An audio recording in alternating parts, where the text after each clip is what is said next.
The rehearsal dinner was supposed to be perfect.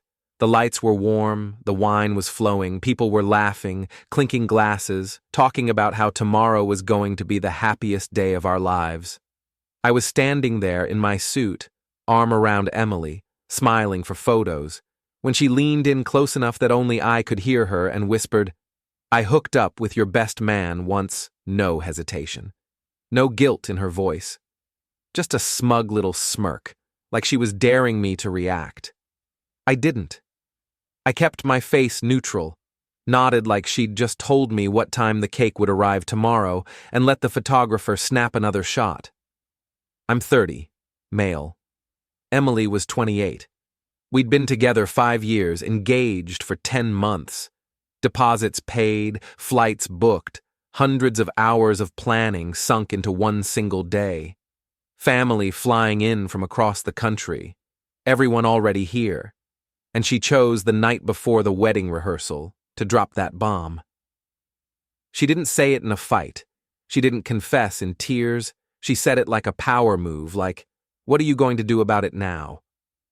Everything's already set. Jason, my best man, had been my closest friend since college.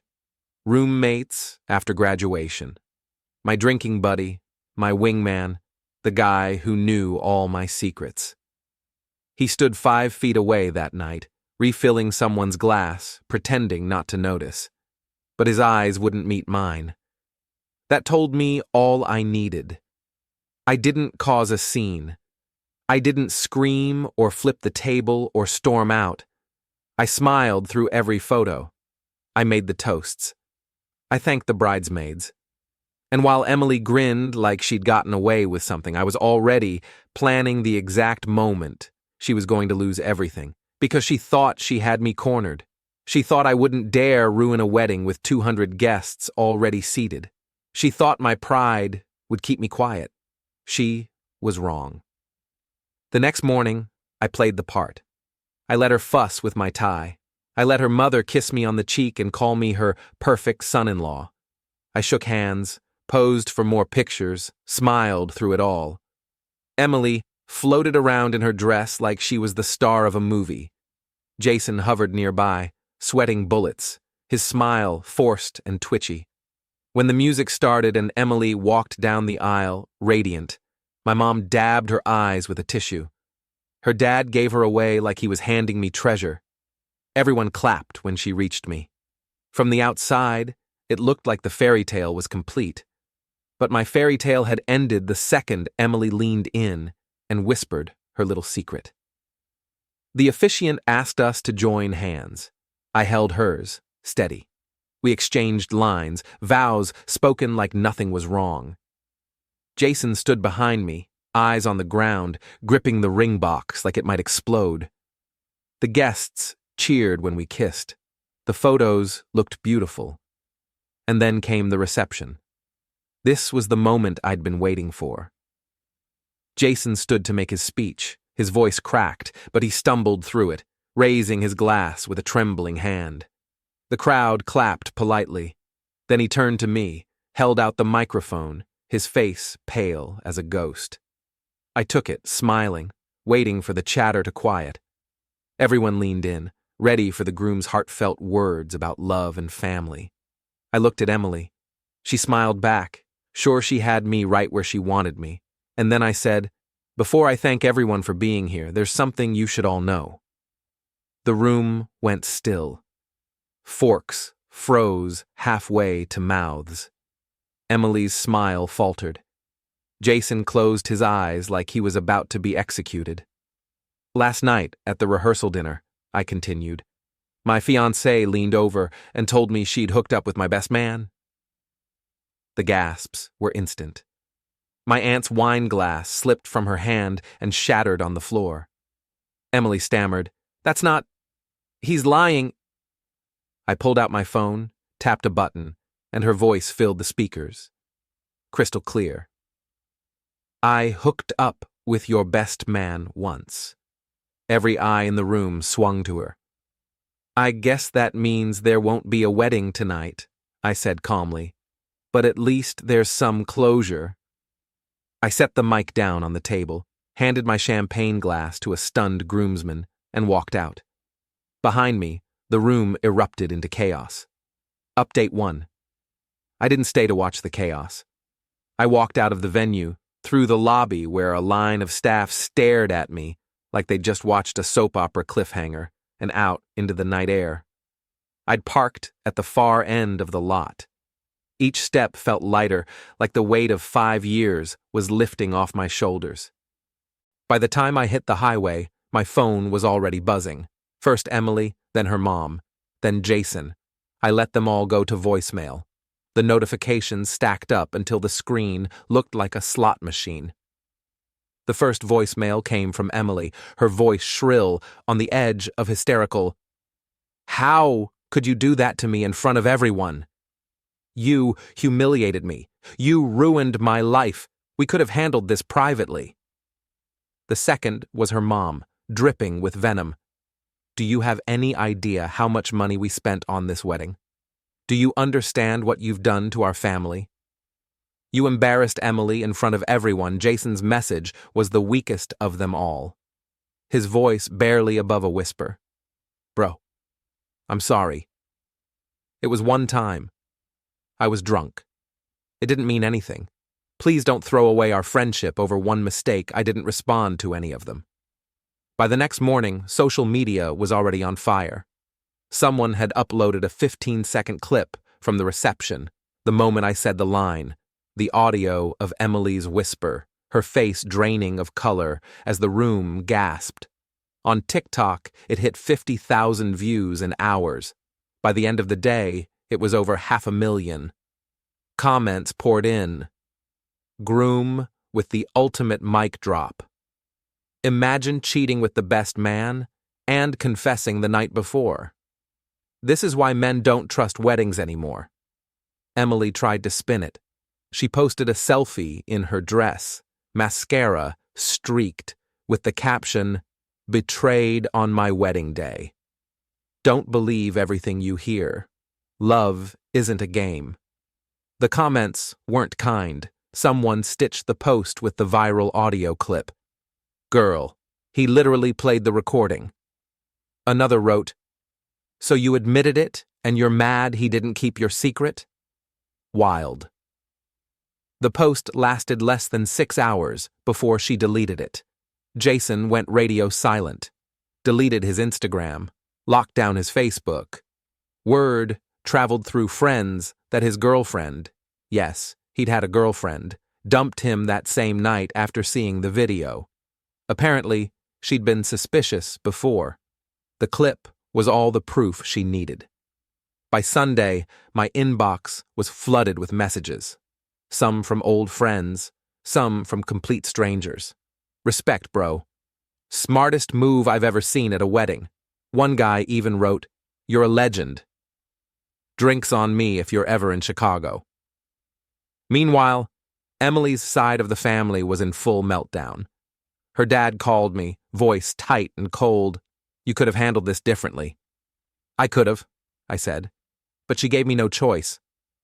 She thought I'd swallow it. She was wrong." He tried to argue about the cost of the wedding, about how the families had invested too much to just throw it all away. I cut him off. That wasn't my choice. That was Emily's. Ask her what she whispered to me at rehearsal silence. Then a sharp exhale. "Return the ring." "That's ours. It's in my safe," I said. "Bought and paid for with my money. You can have it back when Emily refunds me every cent I put into this wedding." Click. He hung up. By Monday morning, the video had passed 1 million views. My phone buzzed again, this time with a text from an unknown number. Just 2 words, "You won." I didn't reply, because it wasn't about winning. It was about refusing to lose. Update 2. By the end of week 1, Emily's family shifted gears from outrage to legal action. A courier dropped an envelope at my new apartment. Inside was a letter from some downtown attorney demanding I return the engagement ring immediately, citing that it was a family heirloom belonging to the bride's lineage. I almost laughed out loud. I still had the receipt tucked away in a folder, $7,200, charged to my credit card, signed and dated. No heirloom, no lineage, just a Tiffany's purchase on a cold February afternoon. I photocopied the receipt, stapled it to their letter, and mailed it back with a sticky note. Paid in full. Property of purchaser. That was the end of the ring conversation. Next came money. Emily's mom called me directly this time, her voice sugary but laced with steel. Listen, this has gone too far. You need to cover half the wedding costs. The venue, the caterer, the flowers. Do you realize how much debt we're carrying because of you walking out? I let her unload the whole speech before answering. The venue contract? Signed by you. The caterer? Deposit from your card. Flowers, band, dress? All in your name.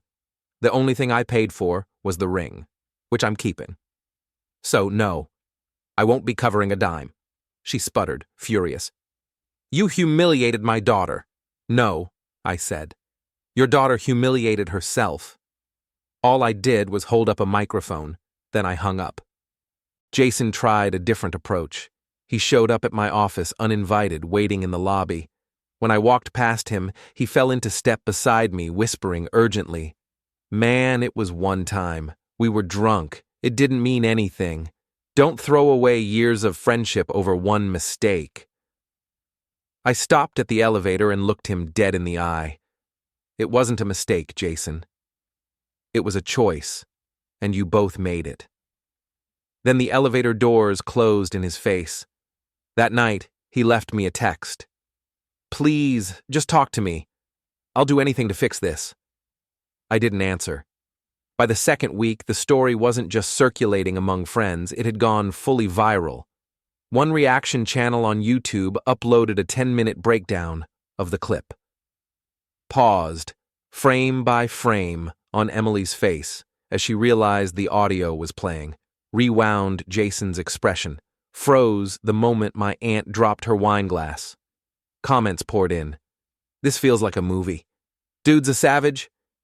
Imagine thinking you're untouchable, then boom, karma. Emily tried to clap back on Facebook with a long post about emotional abuse and being blindsided.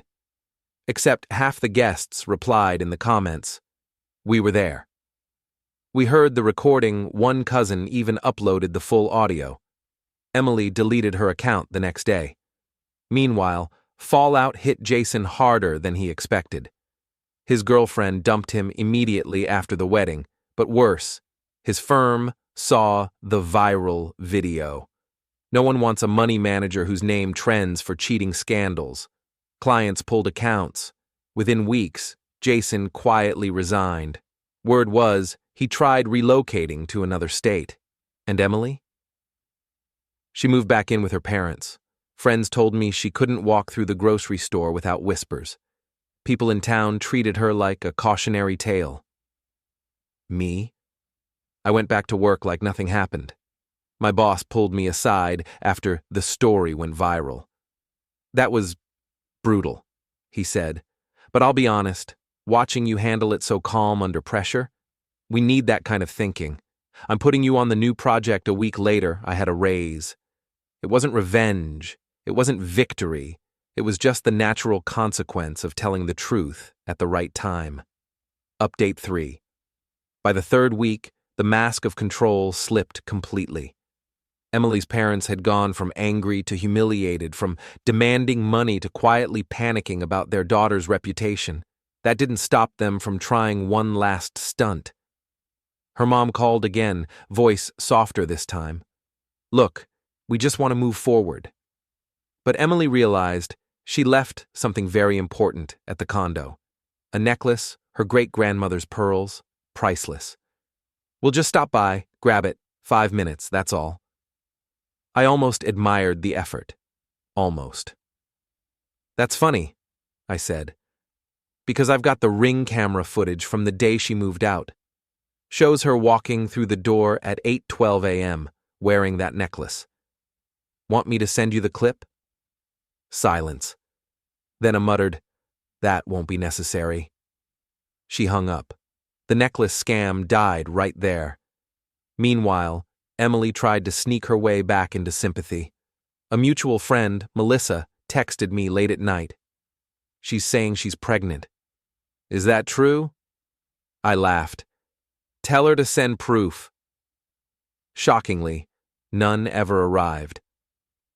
By the weekend, the pregnancy scare had vanished from her script. Another manipulation attempt, nothing more. Jason, on the other hand, hit rock bottom. One night, he blew up my phone with drunken texts. You don't understand. She came on to me first. I didn't want it.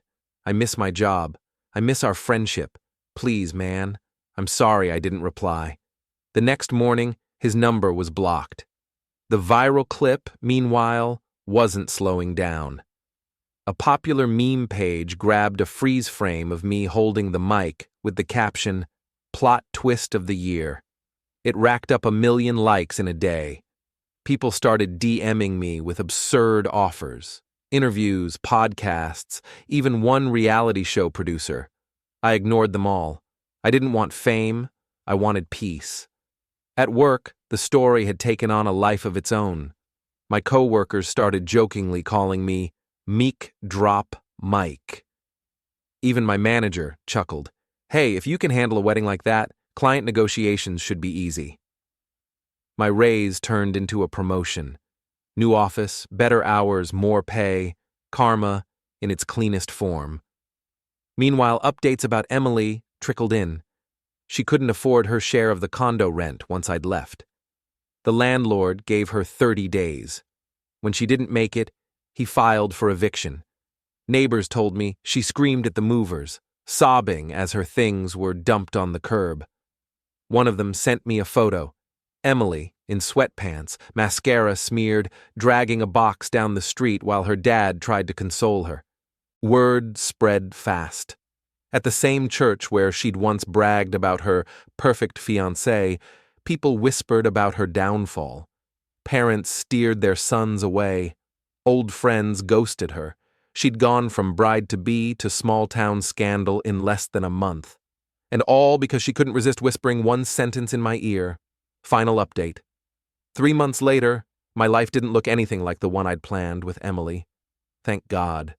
The condo was out of my name, my stuff safe in my new place. My days finally quiet. I'd wake up, brew coffee, head to work in my new role. No more passive-aggressive texts. No more wedding spreadsheets on the fridge. No more constant pressure to give more, spend more, be more. The viral clip had cooled off but never really disappeared. Every so often, someone new would DM me. Are you the guy from the mic drop wedding? Or tag me in some compilation video titled Top 10 Savage Breakups Caught on Camera. At first it was strange. Now it was just background noise, a weird footnote to my story. My mom stopped asking about Emily completely. Instead, she invited me over more often, cooked for me like I was 15 again, and said she was proud I'd chosen self-respect over spectacle. Even my aunt, the one who dropped her wine glass in shock that night, joked at dinner. Best crash diet ever, huh? Lost a fiancé and 30 pounds of stress. Through the grapevine, I heard Jason had packed up and moved to another state. No job, no girlfriend, reputation in tatters. Emily, meanwhile, was stuck at her parents' house, working part-time retail. Someone sent me a screenshot of her new private Instagram bio. Survivor of narcissistic abuse. Rebuilding the irony was so thick I didn't even laugh. The engagement ring? Still in my safe. Not because I wanted to keep it, but because it was mine. Proof of what I'd endured, what I'd escaped. A $7,200 reminder that sometimes the best investment isn't jewelry. It's walking away. One night, a buddy asked if I regretted anything. The money, the embarrassment, the fallout. I thought about it for a while. Then I pictured Emily's smirk at rehearsal. Her leaning close, whispering like it was a joke. I hooked up with your best man once. She thought I'd do nothing. She thought I'd keep quiet because the wedding was too big to fail. She thought shame would keep me bound to her. She was wrong. I didn't yell. I didn't beg. I didn't fight. I just waited. And when the moment was perfect, when Jason handed me that mic, I gave her exactly what she gave me, her own words. Best speech I never wrote. Best ending I ever delivered. And every time I open my front door now, every time I breathe in the peace of my own space, I remember. The best man didn't ruin my wedding. My fiancée did. All I did was hand her the microphone.